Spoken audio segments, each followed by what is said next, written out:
चलो स्टार्ट कर दो। बढ़िया।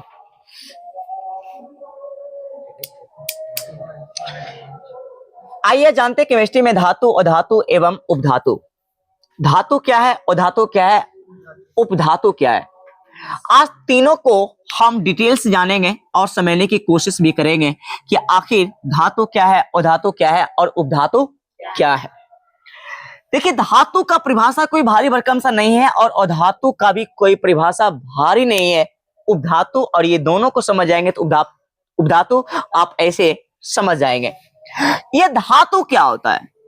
धातु का परिभाषा है कि जो विद्युत एवं ऊष्मा के सुचालक होते हैं, जो विद्युत एवं ऊष्मा के क्या होते हैं, सुचालक होते हैं, ठोस अवस्था में आघात वर्ध एवं तन होते हैं, उसी को क्या कहते हैं, धातु।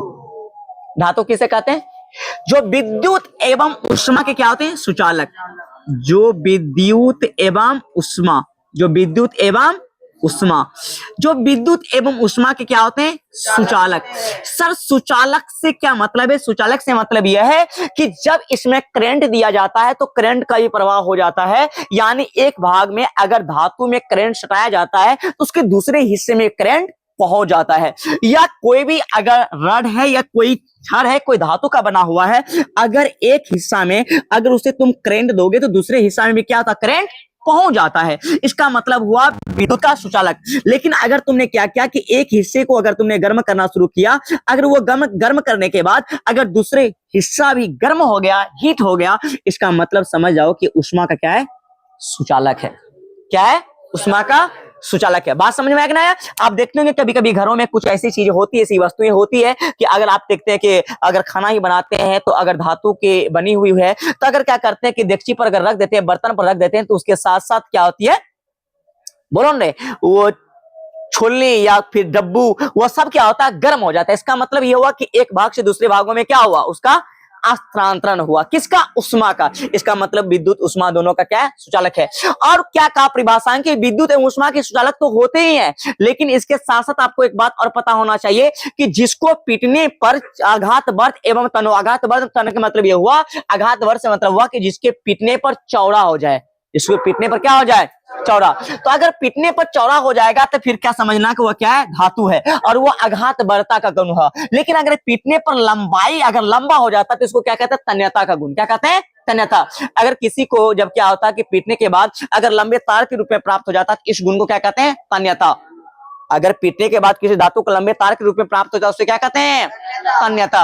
और सबसे ज्यादा अगर तन होता तो आपको पता होना चाहिए सोना होता है। क्या होता है, सोना। इसमें लिखा गया भाई सोना और चांदी सबसे अधिक तन होता है। सोना और चांदी, सोना और चांदी दो ऐसे तत्व हैं जो सबसे अधिक क्या होता है, तन्यता का गुण पाया जाता है। यानी यहां तक बताया जाता है कि अगर तुम्हें 1 ग्राम अगर सोना है ना तो उससे 2 किलोमीटर तक लंबे तार के रूप में खींच सकते हो। किसको, सोना और चांदी को। इसलिए कहा गया कि सबसे अधिक अगर आघात वर्ध एवं तन होता है तो सोना और चांदी होता है। बात समझ में आ रही कि नहीं आ रही, समझ में। अब देखो, लेकिन उससे पहले आपको एक बात और भी समझना है। आपको पता होगा कि इस चीज को धातु, अधातु, उपधातु को समझने से पहले आपको तत्व को समझना चाहिए। आखिर ये तत्व क्या है, तत्व क्या है ये तत्व, क्योंकि आपको पता होना चाहिए। अभी तक अकॉर्डिंग टू बुक जो आपको पढ़ाया जाता है 114 है, लेकिन 118 19 तत्वों का भी खोज नॉर्मली हो चुकी है। तो ये तत्व क्या होता है कि तत्व के बारे में आप पढ़ेंगे तो आपको ये समझ में आएगा कि तत्व वह चीज है कि जिसे भौतिक या रासायनिक विधियों के द्वारा खंडन या टुकड़ा किया नहीं जा सकता है, नहीं किया जा सकता है, उसी को क्या बोला गया, तत्व। जिसे भौतिक या रासायनिक विधियों के द्वारा, जिसे भौतिक या रासायनिक विधियों के द्वारा जिसको आप तोड़ नहीं सकते हो, वही क्या कहलाता, तत्व। और आपको मैंने बताया कि अभी तक कितने तत्वों का खोज हुआ है, 114। कितने तत्वों का खोज हुआ है, 114। जिससे आप हाइड्रोजन शुरू होती है, पता कि नहीं पता है कि हाइड्रोजन से उसकी गिनती क्या होती है, शुरू होती है। हाइड्रोजन, हीलियम, लिथियम, ठीक है, इस तरीके से क्या होती है, शुरू होती है। तो आप समझ में आ गया होगा कि अभी तक में कितने तत्वों का खोज हुआ, 114। इसमें सबको पता है बाबू, याद रखना कि जो 92 है, 92 तत्व, 92 तत्व क्या है, धातु है। 92 वो क्या है, धातु। और 22 वो क्या है, अधातु। 22 वो क्या है, अधातु। समझने का थोड़ा बढ़िया से कोशिश करना, ठीक है। तो क्या है, 92 क्या है, 92 क्या है, धातु है, और 22 क्या है, अधातु है। समझ में बात आ रहा है कि नहीं आ रहा। तो कितने धातु है, 92, यानी 92। अब कितने अधातु है? 22। और 7 है उपधातु। 7 क्या है? उपधातु। तो उपधातु की संख्या कितनी है? 7। उपधातु की संख्या कितनी है? 7। समझ में आ गया होगा। तो एक बात परिभाषा यहां से निकला कि धातु किसे कहते हैं? जो विद्युत ऊष्मा के सुचालक होते हैं, ठोस अवस्था में आघात वर्ग एवं तन होते हैं उसी को धातु बोला जाता है। लेकिन जो विद्युत एवं ऊष्मा के सुचालक नहीं होते हैं, ठोस अवस्था में आघात वर्ग एवं तन भी नहीं होते हैं, उसी को क्या बोला जाता है? अधातु। ठीक है। और जिसमें धातु अधातु दोनों का गुण पाया जाता है उसी को बोलते हैं हम कौन सी? उपधातु। जिसमें धातु अधातु दोनों का गुण पाया जाता है उसे क्या कहते हैं? उपधातु। जैसे सर क्या है? तो बोरॉन। क्या है? बोरॉन, सिलिकॉन, जर्मेनियम या आर्सेनिक, एस, ये सब ऐसे तत्व हैं जो, ठीक है, याद रखना, ये सब ऐसे तत्व हैं जो क्या होते हैं? विद्युत एवं ऊष्मा के सुचालक भी होते हैं और नहीं भी होते, माने ये धातु और अधातु दोनों के गुण इसमें पाए जाते हैं। अब देखिए 114, इसमें अभी बहुत सारी बातें छुपी हुई जो बहुत इंपॉर्टेंट है, जो ऑब्जेक्टिव बन करके बहुत सारे निकलते हैं। ध्यान सुनना, समझने का कोशिश करना। अब कितने उपधातु हो गए? 7। कितने धातु? 22। कितने धातु? 92। अब आपको पता है कि, ठीक है, कि धातु और धातु में कुछ ऐसे धातु होते हैं, सबको पता है कि धातु क्या होते हैं, सभी धातु ठोस होते हैं, लेकिन आपको पता है कि कुछ धातु ऐसे भी होते हैं जो द्रव अवस्था में पाए जाते हैं। क्या होते हैं?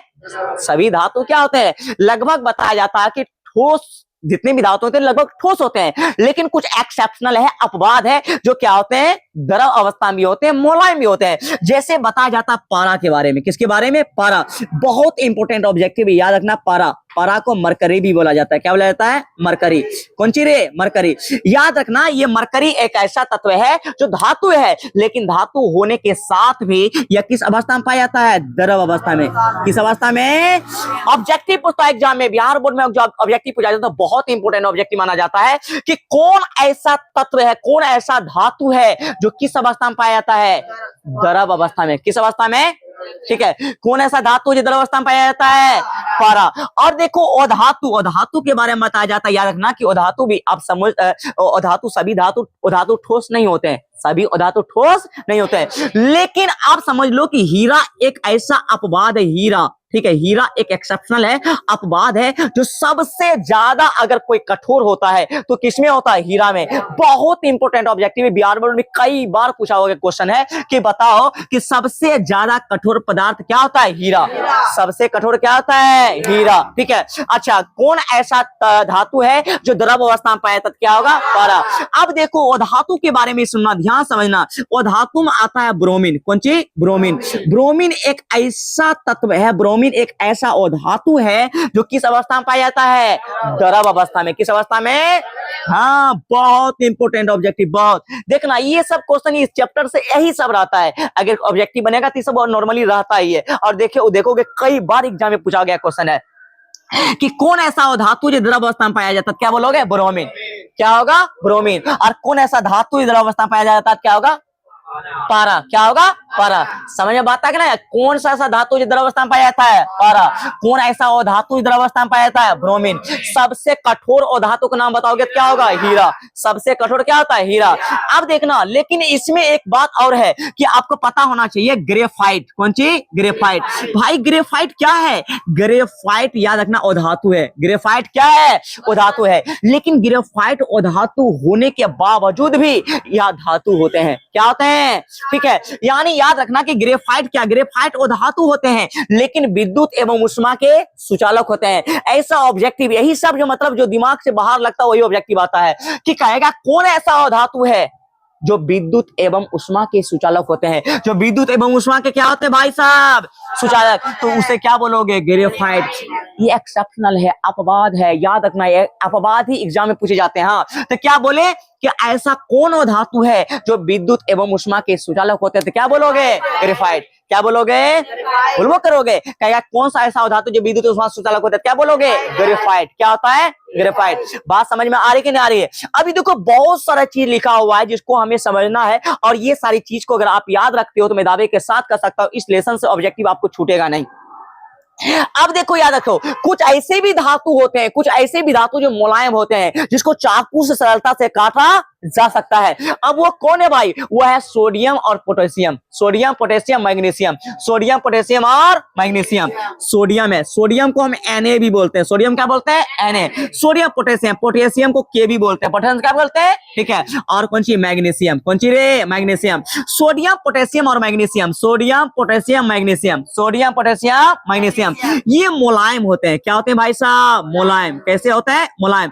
इतना मुलायम होते हैं इसे चाकू से सरलता से काटा जा सकता है, चाकू से, हाँ, सरलता से काटा जा सकता है, चाकू से सरलता से काटा जा सकता है। किसको? किसको बोलो ना? सोडियम पोटेशियम मैग्नीशियम को। ये भी ऑब्जेक्टिव एक बार नहीं भाई साहब, कई बार बिहार बोर्ड में पूछा गया क्वेश्चन है कि बताओ बताओ ना कौन ऐसे धातु है, कौन कौन से ऐसे धातु है जिसको चाकू से सरलता से काटा जा सकता है या फिर मुलायम होता है। तो क्या बोलोगे? Sodium potassium magnesium. भूलना नहीं, भूलना नहीं, दिमाग में फिट कर लो, याद कर लो, इससे मेमोरी में लोड कर लो। अगर इस लेसन से मैं बोल रहा हूँ जो आ रहा है यही सब आएगा ऑब्जेक्टिव, मैं लिख के दिया हूँ, ठीक है। तो सोडियम पोटेशियम मैग्नीशियम ऐसे होते हैं जो मुलायम होते हैं, इसको चाकू सरलता से काटा जा सकता है। कोई दिक्कत? आप देखो कुछ धातुओं के कलर भी पूछ लेते हैं, कलर पूछ लेता है, रंग पूछ लेता है, जो मैं लिखा हुआ उसी का रंग पूछ लेता है। याद रखना, सोना का रंग कैसा होता है? पीला। बताओ के नहीं जानता? करा घर में सोना नहीं होगा? किसके घर में सोना नहीं होगा? है कि नहीं? बताओ। सबके घर में आज सोना है और उसका कलर क्या होता है? पीला। भाई भूलना मत, इसको भूलना मत, याद रखना। ये कलर पूछा हुआ, एग्जाम में पूछा हुआ क्वेश्चन है कि बताओ सोना का कलर कैसा होता है? पीला। सोना का कलर पीला। लेकिन याद रखना कौन सी? एल्युमिनियम Al, उसके बाद zinc Zn, magnesium Mg, Ag। एजी माने कौन सी? चांदी। एजी माने कौन सी? चांदी। याद रखना ये सब का कलर कैसा होता है? सफेद होता है। कैसा होता है? सफेद। हाँ हाँ, मजाक में मत लेना भाई, मजाक में मत लेना, ये मजाक आपके लिए एग्जाम में सीरियस बन जाएगा, इसलिए इसको सिर्फ याद कर लो।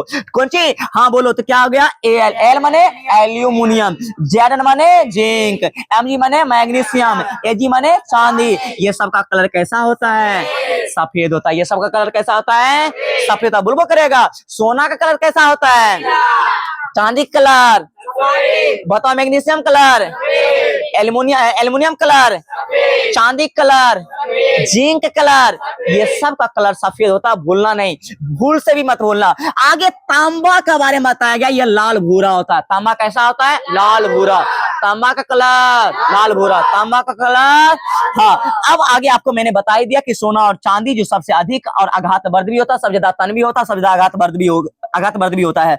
आगे कहा कि चांदी और कॉपर के बारे में, चांदी और कॉपर। याद रखना ये जो मैं स्टार जो लगा दिया, ये स्टार बहुत इंपॉर्टेंट ऑब्जेक्टिव है। याद रखना चांदी और कॉपर, चांदी और कॉपर। ये चांदी और कॉपर है ना भाई, याद रखना सबसे अच्छा चालक माना जाता है। यानी अगर तुम इसको उष्मा दोगे ना, उष्मा, ये फायदा इससे क्या होता है कि उष्मा का प्रवाह होता है। ककरा से? चांदी से और कॉपर से, चांदी से और कॉपर से। इसलिए ये से अच्छा चालक क्या किया जाता है? इसको अच्छा चालक माना जाता है। क्या माना जाता है?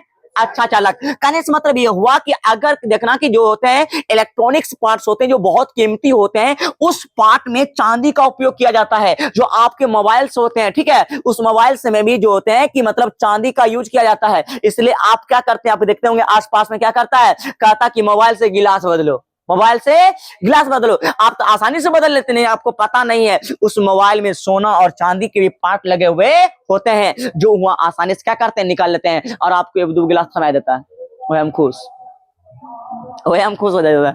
सही बात है। लेकिन उसको पता नहीं कि उसमें क्या है, सोना और चांदी के पार्ट लगे होते। क्यों? क्योंकि वो सबसे अच्छा चालक होते हैं। मोबाइल में अच्छा काम करना चाहिए, अगर अच्छा काम नहीं करेगा मोबाइल चलेगा? चलवे नहीं करेगा। हाँ सुनो, ये सबसे अच्छा चालक किसको माना गया भाई साहब?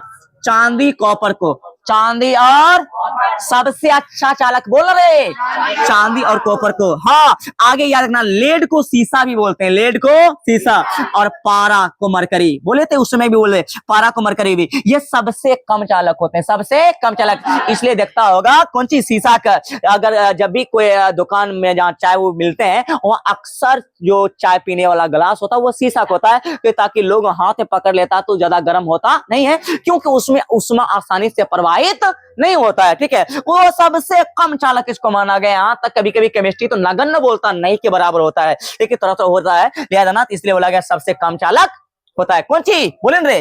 शीशा यानी लेड। एवं पारा या मरकरी। ठीक है, इस तरीके से सबसे क्या होता है, कम चालक माना जाता है। और सबसे भारी यूरेनियम, भूलोगे क्या? सबसे भारी कौन सी? यूरेनियम। और सबसे हल्की लिथियम। सबसे हल्की, सबसे भारी, सबसे हल्की, सबसे भारी, तो सबसे भारी धातु यूरेनियम और सबसे हल्की धातु का नाम है लिथियम। ये सारी बहुत इंपॉर्टेंट पॉइंट्स है, ये सब बात को कभी भूलना नहीं। हाँ अच्छा बताओ, तो एक ऐसा धातु का नाम बताओ द्रव अवस्था में होता है, क्या बोलोगे? ब्रोमीन। वो धातु ब्रोमीन। अच्छा बोलेगा एक ऐसा धातु का नाम बताओ द्रव अवस्था में होता है, क्या बोलोगे? पारा। अच्छा कहेगा कि बताओ जिसको चाकू से काटा जा सकता है, क्या होगा? Sodium, potassium, magnesium. समझ में बात है ना? सबसे कठोर क्या बोलोगे? हीरा। सबसे कठोर हीरा। समझ में कहेगा कि एक धातु, एक धातु का नाम बताइए जो विद्युत उष्मा के सुचालक होता है, क्या बोलोगे? ग्रेफाइट। ये क्या है? अपवाद है। ये सब क्या है? समझ में आया कि ना आया? अब देखो एक बात और, देखो आगे जो इंपॉर्टेंट ऑब्जेक्टिव है, सोडियम और पोटेशियम को, सोडियम और, हाँ सोडियम और को करा बोलो ना, सोडियम, सोडियम और पोटेशियम, सोडियम और पोटेशियम, सोडियम और पोटेशियम को याद रखना, इससे किरोसिन तेल में डुबो कर रखा जाता है। कौन तेल में? किरोसिन। किरोसिन तेल में डुबोकर रखा जाता है। किस तेल में डुबोकर रखा जाता है? हाँ। अब यहाँ से आपको पता है कि 2 नंबरिया क्वेश्चन भी आ जाता है कि सोडियम पोटेशियम को किरोसिन तेल में डुबोकर क्यों रखा जाता है? सोडियम पोटेशियम को किरोसिन तेल में डुबोकर क्यों रखा जाता है? क्योंकि आपको पता होना चाहिए कि सोडियम पोटेशियम क्या होते हैं कि समान ताप पर नम वायु को उपस्थिति में आसानी से अभिक्रिया कर लेती है। आसानी से क्या कर लेती है? बोलो ने, अभिक्रिया कर लेती है और जलने लगती है। आसानी से अभिक्रिया कर लेती है और क्या करती है?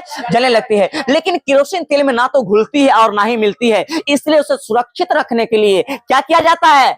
बोलो ना, उससे किरोसिन तेल में डुबो कर रखा जाता है। किसको? सोडियम और पोटेशियम को। सोडियम पोटेशियम को कहां डुबो कर रखा जाता है? किरोसिन में। क्योंकि याद रखना ये समान ताप पर तुरंत क्या करती है? आग पकड़ लेती है। समान ताप पर क्या करती है? आग पकड़ लेती है। इसलिए कभी कभी आपको पता होगा कि आपके आसपास में जादू के कलाकार दिखे, मतलब मैजिशियन आते हैं, जादूगर आते हैं और आपके आसपास में आकर के आपके आंखों के सामने आग लगा देते हैं और आप बेचैन हो जाते, बाप रे बाप की होगी। लेकिन हाँ बात वहां पर क्या, वहां पर भी साइंस इन्वॉल्व है, लेकिन बहुत सारे लोगों को ये बातें पते नहीं होते हैं और कहते हैं कि वाह क्या आपने जादू दिखा दिया। लेकिन ये चीज आपको खुद कर सकते हैं, आप एक्सपेरिमेंट कर सकते हैं। ये साइंस में कई टीचर एक्सपेरिमेंट को किए हैं इस चीज को, ठीक है, और मैं भी कभी कर सकता हूँ इसमें। अभी तो मेरे पास तत्व ऐसा ही नहीं है, कभी इन फ्यूचर में जरूर करूंगा। तो उसमें क्या होता कि उसके पास क्या होता है आपको पता है? उसके पास होते हैं फास्फोरस के टुकड़े, ठीक है।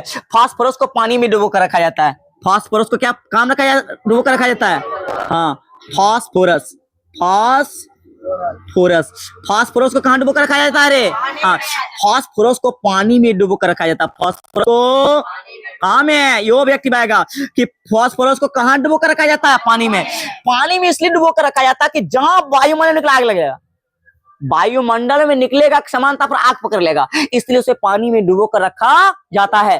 अब क्या करता है, जब तू वह कलाकार दिखाने वाला होता है, एकदम पूरा रहता है, मजमा पहले जुड़ा लेता है, 2-4 बार ताली बजवा लेता है, ताली बजाता है तो माहौल रहता है टाइट। आप पता होता है माहौल जब टाइट हो गया, सब बच्चा एकदम देख रहा, बजा तो ताली, एक बार पटाखा ताली बजाता है। अब देखनी है ताली बजाया, उधर से क्या करता है, क्या कहता है, अब झूठे मंत्र पढ़ता हूँ, मतलब जो मतलब कुछ महाकाली बम वाली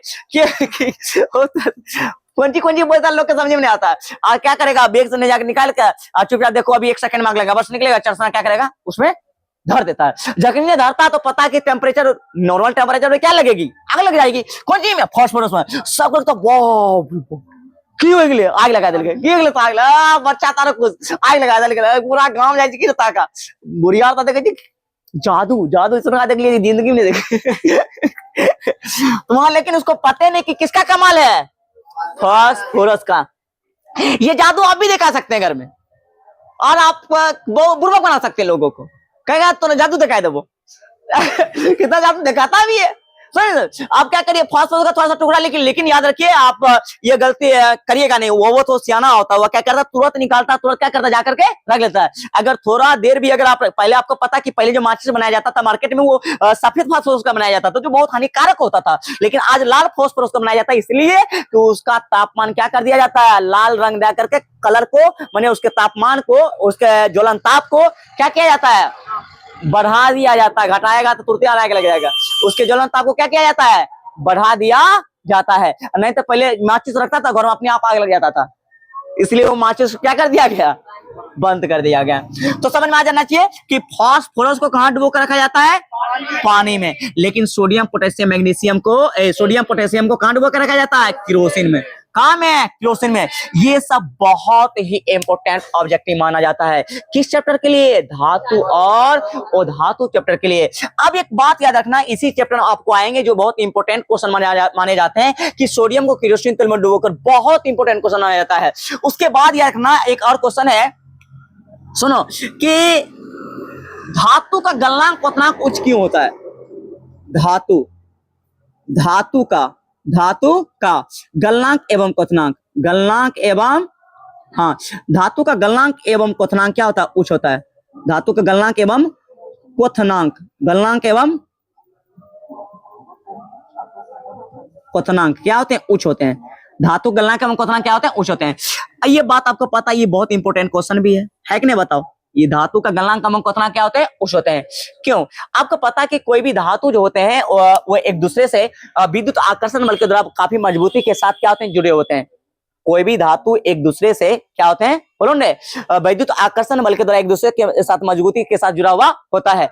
और इस आकर्षण बल को कमजोर करने के लिए बहुत अत्यधिक ऊर्जा की आवश्यकता होती है। इसलिए माना जाता है कि धातु के गलनांक और क्वथनांक क्या होते हैं, उच्च होते हैं। क्योंकि धातु एक दूसरे से किसके द्वारा जुड़ा हुआ होता है, विद्युत आकर्षण बल के द्वारा, विद्युत आकर्षण बल के द्वारा जुड़ा होता है। और इसी विद्युत आकर्षण बल को कमजोर करने के लिए अत्यधिक ऊर्जा की आवश्यकता होती है। इसलिए माना जाता है कि धातु गलनांक एवं क्वथनांक क्या होता है, उच्च होता है। क्या होता है, उच्च होता है। अब एक क्वेश्चन और भी आपको पता है कि एल्युमिनियम का उपयोग हम क्या करते हैं, बताओ, खाना बनाने वाले बर्तन के रूप में करते हैं। तो क्यों करते हैं, तो आपको पता होना चाहिए। एल्युमिनियम का उपयोग खाना बनाने वाले बर्तन के रूप में करते हैं।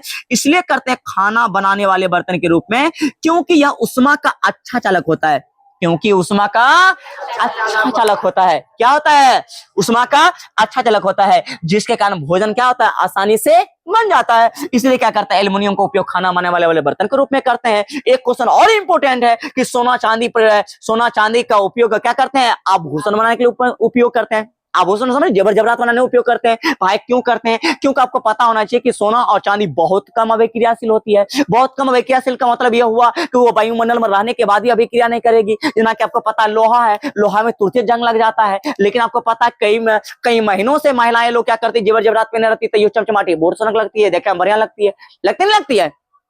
तो इसीलिए क्या किया जाता है, इसीलिए कहा गया कि सोना और चांदी का उपयोग आभूषण बनाने के लिए किया जाता है, क्योंकि यह बहुत कम अभिक्रियाशील धातु होती है। यह क्या होती है, बहुत कम अभिक्रियाशील धातु होती है, यानी यह बहुत कम अभिक्रिया करती है। और साथ ही साथ इसकी चमक तेज होती है। साथ ही साथ इसकी क्या होती है, चमक होती कि नहीं होती है। और ठीक है, इसीलिए इसका उपयोग क्या किया जाता है, बोलो रे, आभूषण बनाने के लिए किया जाता है। सबसे इंपॉर्टेंट बात अभी तो करवे नहीं की है, कौन सी, जो आपको पूछा जाता है एग्जाम में 5 नंबर का, धातु और अधातु में अंतर। धातु और धातु में अंतर। देखो भाई, धातु धातु में अंतर तुम कहते बहुत आसान है, बहुत आसान है। एक बार बोलेंगे अगर आपको याद हो जाएगा।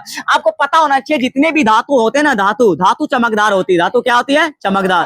धातु क्या होती है रे, चमकदार। धातु कैसी होती है, हाँ, धातु चमकदार होती है, लेकिन अधातु चमकदार नहीं होती है। धातु कैसी होती है, चमकदार होती है, लेकिन अधातु चमकदार नहीं होती है।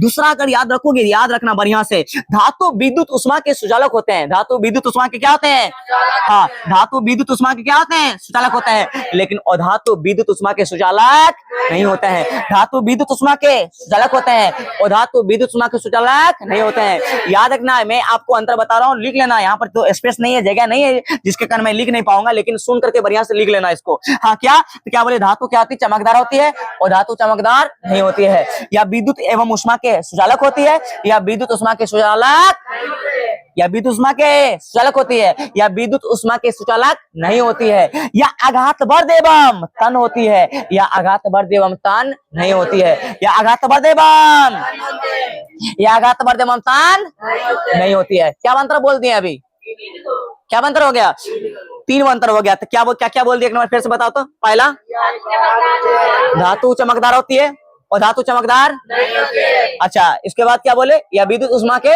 सुचालक होते हैं, या विद्युत एवं उष्मा के सुचालक नहीं होते हैं, या आघात वर्ध एवं तन होते हैं, या आघात वर्ध एवं तन नहीं होते हैं। और क्या होगा बताओ, हाँ, धातु क्या होती है? ठोस होती है। और धातु ठोस नहीं होती है। धातु क्या होती है? ठोस होती है। और धातु ठोस नहीं होती है। अगर यहाँ 4 वगैरह अंतर लिख दोगे तो एम तो आपके लिए काफी हो गया। समझ में ना आया? जो कि बहुत इंपॉर्टेंट है, धातु और धातु में अंतर। समझ में आया कि ना आया? अब देखो नेक्स्ट जो पॉइंट है आपका जो बहुत इंपॉर्टेंट है, आगे खनिज और एस्क। खनिज और एस्क, खनिज और एस्क के बारे में तो चर्चा अभी तो नहीं लगता कि पॉसिबल हो पाएगा।